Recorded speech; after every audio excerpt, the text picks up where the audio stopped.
नमस्कार, स्वागत आहे तुमचे आमच्या चॅनेलमध्ये। आवाज महामुंबईचा, शोध बातमीचा, कौल मनाचा। चला तर मग आमचे चॅनेल शेअर करा, लाईक करा आणि सबस्क्राइब करा। धन्यवाद। विक्रम मिनीडोर चालकाचा प्रामाणिकपणा, रस्त्यावर पडलेले 28,500 रुपये केले परत। पेणमधील विक्रम मिनीडोर चालकाने रस्त्यावर सापडलेले 28,500 रुपये संबंधित मालकाला परत केल्याने त्यांच्या प्रामाणिकपणाचे कौतुक करण्यात येत आहे। कल्पेश पाटील असे या विक्रम मिनीडोर चालकाचे नाव असून तो सोमवार दिनांक 24 रोजी पेण येथील विक्रम स्टँडवर आपली गाडी लावत असताना रस्त्यावर पैशाचे बंडल पडलेले दिसले।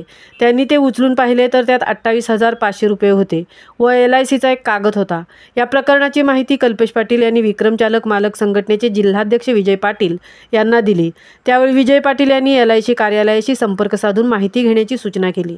कल्पेश पाटील यांनी आपले काम बाजूला ठेवून LIC कार्यालय गाठले। तिथे तो LICचा कागद दिगंबर कमळाकर यांचे असल्याचे समजले। दिगंबर कमळाकर हे LICचे एजंट आहेत, तसेच ते पेणमधील एका मेडिकल स्टोअरमध्ये कामालाही आहेत।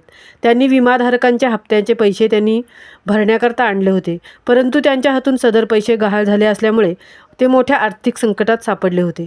कल्पेश पाटील यांनी दिगंबर कमळाकर यांचा फोन नंबर LIC कार्यालयातून घेऊन त्यांच्याशी संपर्क साधून ते काम करत असलेल्या मेडिकल स्टोअरवर जाऊन पैसे परत केले।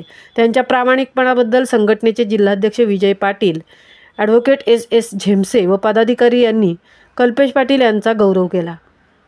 आवाज महामुंबईचा चॅनेलसाठी धर्मेंद्र प्रधानसह तृप्ती भोईर, पेण।